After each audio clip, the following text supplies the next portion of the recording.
Ba't niya nga magagalit siya? Mga ano sa asawa. Kaya ba't siya nagaganoon?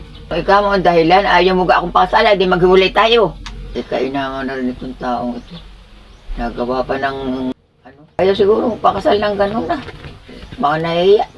Sa bagay, ang tao, kasal hindi naghiwalay. Kaya nga lang, iba nga lang yung mayroong ganong katibayan. May kailangan pag ako ipagwaswasan. Abay, hindi nga.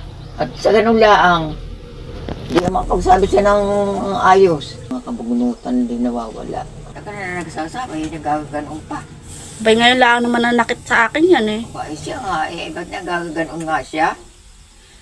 Abay, dahil lang sa kasal. Hindi ko siya makasal eh. Hindi tayo, nag-uusapan naman yun eh. Kahit di tayo kasal o kasal eh, hindi tayo maghiwalay. Yung mga ganun lang yung magagalit siya. Nagagalit. Wala na nga siya. Wala. Hindi kung ayaw niya, di huwag ka manakit. Tumahimik na laang. Iba ugali nga niya eh. Ayaw sabihin niya, ayaw mo niya. Muna. At hindi siya handang ganun.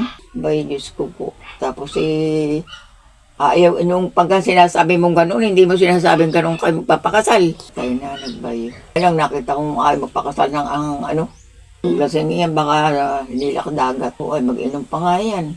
Ay sus, Panginoon, kung ano ba yung mga buhay ninyo yan. Hindi yan ang tawad pag naisip din niya na ganun-ganun, hindi yan ang tawad na anuhan mo.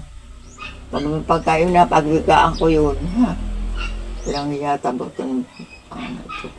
Isip ito, tanda na nito, ito yan, kagaganon pa. Isip nitong anuhan. Pag hiniwalay mo na naman yan, another asawa ka na naman. Pag nag-asawa ka na naman, mamabugbog. Kaya na uli.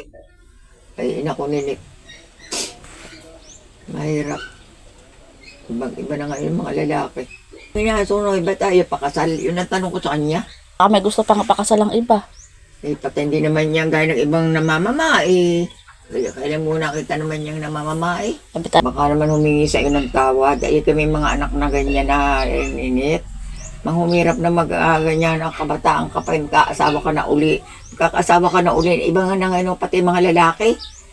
Ay inaku. Iba na malalaki ngayon. Hindi katulad ng unang panahon.